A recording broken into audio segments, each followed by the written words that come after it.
Hey photographer, Jessica Whitaker here. In this video, I'm going to be reviewing the Canon 24-70 2.8 RF lens. This lens retails for $2,400, which is an insanely expensive price point, but is it worth it? In this video, I'll be sharing my experience using this lens in both photo and video. I'm going to share when and why I use this lens, how it compares to the EF version with an adapter on a mirrorless camera, sample images from different photo shoots, and who I think this lens is and is not for. There will be video chapters if you want to skip ahead. Thank you to Squarespace for sponsoring this photography video and making it possible. If you are a photographer who is looking to showcase your work, book more clients, and grow your business, you need Squarespace, the all-in-one website platform. I've been a customer of Squarespace for 10 years now. It's the easiest way to build a professional online presence and manage everything all in one place, from having your portfolio to an online store,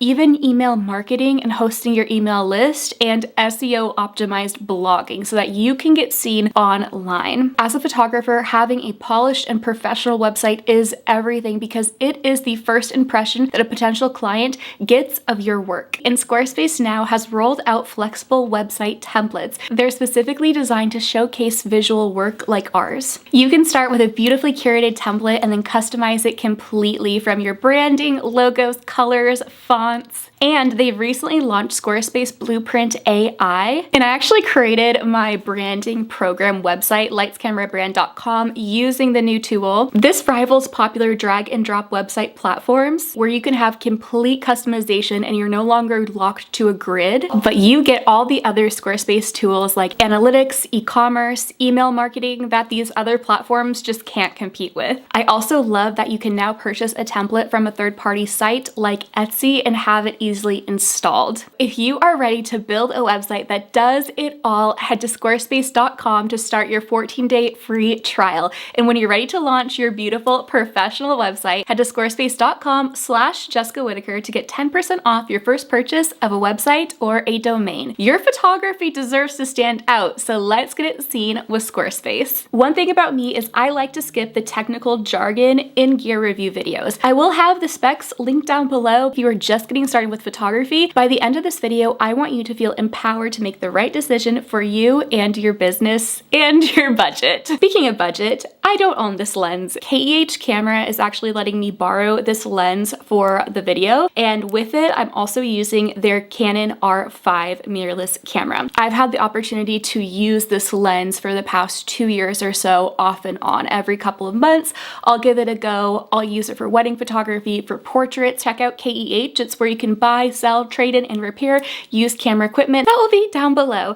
So let's start out with when I use this lens. The 24-70 is a good option for the wedding ceremony if you need to shoot super wide. I personally believe that a telephoto lens is a better option for a ceremony because I do not like to be all up in the way when I'm photographing a wedding. A telephoto lens to me feels a bit more appropriate because I can still capture what's going on, but I'm not standing in the aisle. But I do second shoot for a handful of photographers who do love the look of the ultra wide photos, so I do use it in those cases. On wedding days or even with family photography, when you don't have time to switch between a variety of prime lenses, and prime lens, for those who don't know, is a type of lens that is at a fixed focal length. So 35mm, 50mm, 85, they cannot zoom in and out. So in situations like the first look between the couple on their wedding day, the 24-70 is a great option for me because I can get a variety of wide shots and tight close-up shots. Also, if I'm working in a tighter space and I need the option to go wide, the 24-70 is perfect in the bridal suite. You don't know how big the hotel room is, and sometimes you need a 24 and 35 to capture certain situations, or let's say you're going to be doing a photo of a dress hanging on a window. I'll reach for the 24-70. I'll also use this lens for the family and bridal party photos, and if I'm doing a family session, I'm definitely going to reach for the 24-70. I also love using this for behind the scenes YouTube videos. So occasionally if I'm doing a video with KEH, I'll ask them if they wouldn't mind sending me this so I can use it to capture behind the scenes, because when we film with the aperture at 2.0, it creates such a beautiful creamy background background that looks so high quality to me. Now I want to talk about portrait photography with the 24-70. This lens goes down to 2.8, which can give you a pretty good subject background separation. Where this lens shines is the range of focal length. Obviously you can shoot from 24 to 70, but think about it. That is 3 different prime lenses, 24, 35, 50. So you could say that this lens is a 3-for-1. However, for me as a portrait photographer, I love to use prime lenses that go down to f1.2. This goes down to 2.8, which is still good for a blurry background, but it is a pretty big difference between 2.8 and 1.2. My favorite lens for portraits is an 85mm focal length, which this lens does not have. If I was to take a bridal portrait, for example, I would be reaching for my 85mm 1.2 over a zoom lens. And the thing is, the 85mm is closest to what you see when you look in the mirror. There is no distortion of the facial features or body. Remember that most of this is a wide angle lens, so you do have to be careful with it with taking portraits, but more on that later. If I only could pack one lens with me for traveling or for event photography, it would be the 24-70 2.8 RF lens. When you are using this lens wide open at 24 or a 35mm, it's important to remember that those are not portrait focal length. The lens is going to distort the features of the face, particularly the nose and the forehead. It can make everything look wider, and the 4 corners of the frame as well as the border, this is where everything gets pushed out. So it's wide, and there is a way to work around this. You need to be mindful of these distortion points and place your subject in the very center of the frame to help with the distortion a little bit. A 35mm is not a portrait length, but guess what? You can break the rules because there are no rules to photography, just personal preference. The beautiful thing is, if you're not loving how the 35 is looking on your subject, you can just move it over to 50mm and boom, you're eliminating a lot of that distortion. But like I mentioned earlier, if you want to create an image that is what you see in the mirror, you're going to want to go for a prime lens like an 85mm, which this only goes up to 70mm, which is still amazing. This lens is the perfect option if you do family photography because you can zoom in and out without having to physically move back.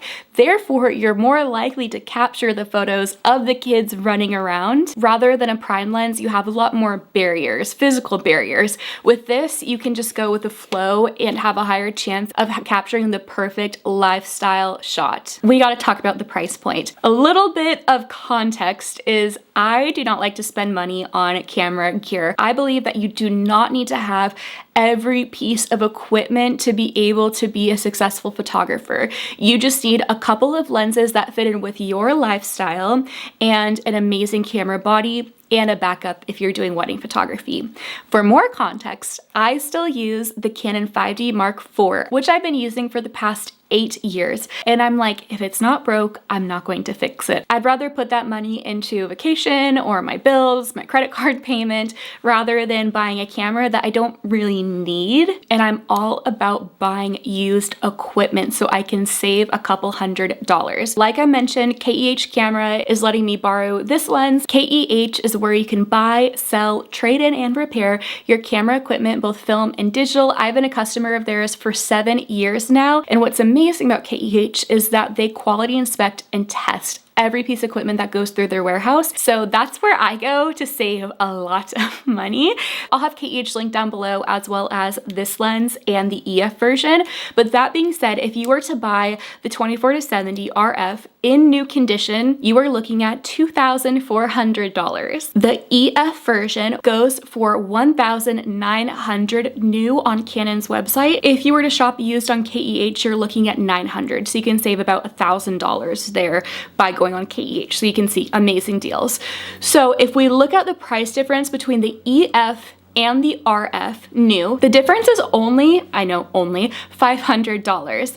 And if you factor in the adapter, which is about $130 new, you're looking at a $370 difference. I would say that if you already own the 24-70 EF lens, I would just stick with it. Buy the adapter and use it, because here's the thing, you guys, the end result images, you can't tell the difference if it's RF or the EF. Where you tell the difference is when you are actually using the lens. The focusing of the RF lens is faster because it is made for the Canon mirrorless mount, whereas when I do use EF lenses on mirrorless with an adapter, there is a bit, I don't want to call it a lag, but the focusing does take a little bit longer, and it makes sense. It's not native to that technology. Amazing thing about the RF is that it has image stabilization. The EF version doesn't. So if you are planning to use this lens with video, it can make a big difference to have image stabilization. Okay, the EF and the RF both are sharp, but with the newer technology in the RF lens, it is sharper across the whole frame. But in reality, you can always sharpen it later in editing. Now that you know a bit of background about my spending habits, I don't like to spend money on camera gear. I am so gagged to say, if you are looking to buy one RF lens for your mirrorless camera and you resonate with the points that I shared and how I use the lens, I would say go for it. Definitely don't buy it new at $2,400. Buy it used on KEH, save a couple hundred, but I literally can't believe I'm saying like, yeah, buy a $2,000 lens, because that's so expensive. And I'm out here with the Mark IV still, which is like not even worth like half the price of this lens. But anyway, this is so versatile. In a way, it's the best bang for your buck. It's still $2,400, but I would suggest the 24-70 RF lens as your first mirrorless lens. If you already own though the 24-70 EF, I would skip this entirely. You don't need to buy basically the same lens twice, okay? Again, the end result is very similar.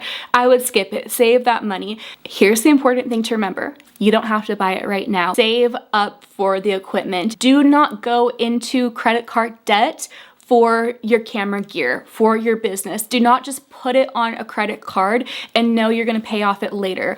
I would rather you empower yourself financially and slowly but surely save for the lens over time, so when you do go to purchase it, you are doing so responsibly. And on that note, it's very important that we are conscious consumers these days.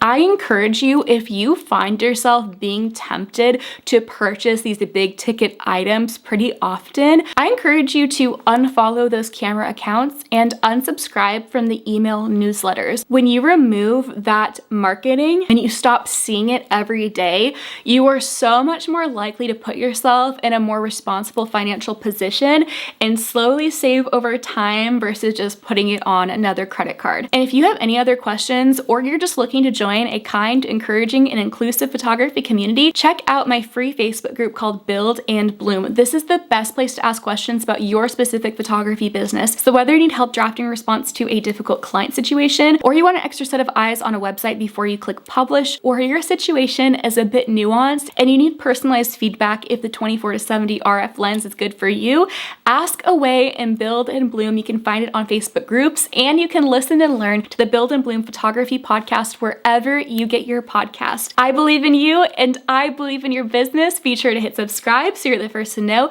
when new free videos for your business come out, and I will see you in my next video. Click right here to watch and to learn. I'll see you there.